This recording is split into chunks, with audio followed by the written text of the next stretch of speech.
이어서 좀 지금까지 이렇게 이어져 왔던 그 갈등의 그 시간들, 네. 요걸 좀 정리를 좀 한번 해봤으면 좋겠거든요. 네. 예, 관련돼서 좀 자료를 하나 좀 보여주시죠. 예, 요거는 어떤 자료죠? 네, 요거는 이제 정부가 이번 5월에 의대 증원을 확정을 하면서 냈던 이제 그 내용이고요. 이 내용은 이제 동아일보 기사에 들어 있습니다.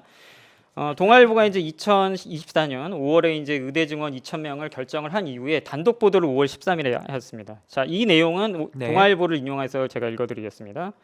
자, 보정심 회의록에 따르면 참석자 23명 중 4명이 굉장히 충격으로 받아들이고 있다. 2018년 폐교한 서남대 같은 학교를 20개 이상 만드는 것 등의 발언을 하며 반대를 했다고 나와 있고요. 자, 그 아래 보시면 전문위원 다수는 1,000명 이하가 바람직하다고 얘기를 하고 있습니다. 자, 그 기사 일부에는 대학별 정원 배정을 논의한 의대 학생 정원 배정위원회, 배정이라고 합니다. 배정위와 관련해서도 의사 단체 등에서 요구한 명단과 회의록은 공개되지가 않았습니다. 참고로 말씀드리면 그 아까 말씀드린 그 배정을 논의한 그 자리에서 위원장이 조규영 복지부 장관은 기자들이 많이 기다린다며 1시간 만에 회의를 끝내고 2,000명 증원을 발표했습니다. 이 해당 기사는 5월 13일 동아일보에 있으니까 확인해 보시면 되겠습니다. 예. 이게 사실은 그 의대 정원 증가에 대한 가처분 소송이 있었잖아요. 그렇습니다. 그 소송에서도 다 나온 이야기이기는 한데 사실 법적으로 정원을 늘릴 때는 약 2년 전부터 준비를 하고 계획 세우고 통보를 하고 학교에서 준비를 한 다음에 학생들을 받게끔 되어 있는데 이게 지금 정원을 늘리는 절차도 지키지 않았고요. 또 하나는 의료 현장에 가서 의과대학에 가서 실사를 해야 되는데 이것도 좀 깡통 실사가 다 드러났거든요.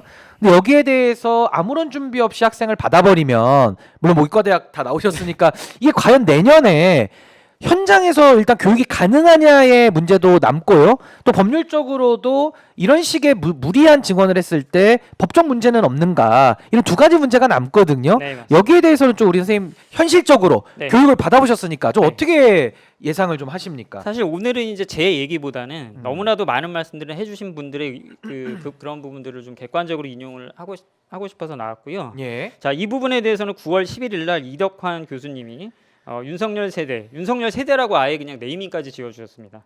윤석열 세대 의대 2025학번에 암울한 미래라고 하는 그 기사를 하나 올려주셨고요. 그 부분에 대한 부분을 한번 읽어드립니다. 요거는 의대 지금 이제 그 증원과 관련해서 의대 입시를 준비하는 수험생분들이 한번 이 대목에 대해서 한번 고민을 해보시면 좋겠고요. 그대로 읽겠습니다. 독자적으로 환자를 진료할 수 있는 자격을 부여받는 전문의가 되기 위한 수련 과정도 넘지 못할 벽이 된다. 현재 3,000명을 수용할 수 있는 211개 수련병원에서 요행이 2.5대 1의 관문을 뚫어야만 전공의 수련을 받을 수 있게 된다. 그 아래 보건복지부가 밀어붙이겠다는 진료 면허제를 시행하면 상황은 더욱 심각해진다. 의대를 졸업했는데도 개원조차 할 수 없는 무자격 의사로 전락하게 된다라고도 나와 있습니다. 그러니까 현장에서 교육을 시키기에는 뭐 거의 이거는 불가능이다라고 이야기를 해도 과언은 아니겠네요. 네, 첨언을 드리자면 어쨌든 이제 3,000명의 지금 이제 의대생들이 있었고요. 그다음에 이제 지금 증원으로 한 게 거의 50% 가까이가 됩니다. 1,500명. 뭐 이것도 진짜 이 말씀드리면 좀 우습지만 2,000명인데 1,500명 줄어졌다예요. 네, 어이가 없습니다. 근데 기존 정원의 절반을 더 늘려버린. 어떤 나라 아까 보여드렸던 OECD 38개국 그 어떤 나라도 의대 증원을 이런 식으로 50% 이상 증원을 늘린다라고 하면 그 어떤 나라의 보건복지부와 관련된 곳에 메일 한번 보내보십시오. 예. 있을 겁니다. 아니 저는 이 의대 증원 문제가 2,000명으로 딱 튀어나온 게 전 너무 유감인 게 결국에는 이게 숫자의 문제보다는 구조의 문제거든요. 네. 근데 이게 지금 구조에 대한 문제를 다 막아버리는 효과가 있고 숫자를 가지고 이야기하는 것은 사실상 저는 가치 중립적이라고 봐요. 네. 결과적으로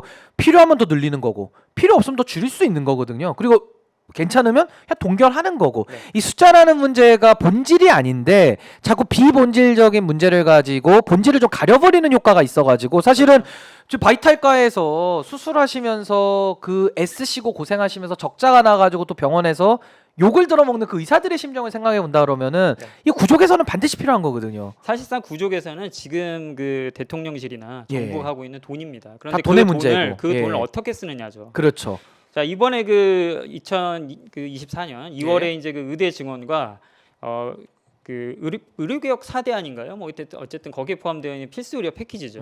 사실상은 의대 증원보다도 저희 의사들이 심각하게 보고 있는 건 의대 증원 의대 그 그 필수 의료 패키지입니다. 패키지. 네, 패키지고 사실상 그 5월 달에 이제 그 증원을 발표하고 나서 전공의들이 두 달간 이제 사직을 하고 이제 나가는 그 상황에 자그마치 5천억에 해당하는 그 재정이 투입이 됐습니다.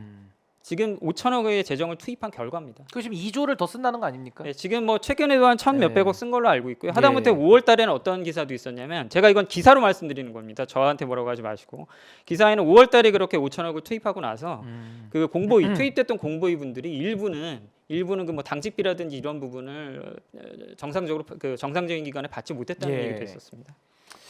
그래서 지금 뭐 돈을 좀 엉뚱한 데 더 쓰면서 오히려 문제는 해결되지 않고 그냥 귀한 재원만 자꾸 이렇게 맞습니다. 낭비되는 그런 인상을 지울 수가 없고 결국 그 재원이라는 것도 국민들의 돈이거든요. 미래 세대의 당연합니다. 돈이고. 제가 낸 돈입니다. 예, 이거를 대통령과 정책 결정자들이 마구 본인들의 정책 실패를 때우는 용도로 쓰는 것은 이게 정말 문제가 크다라는 생각이 좀 들고요. 네.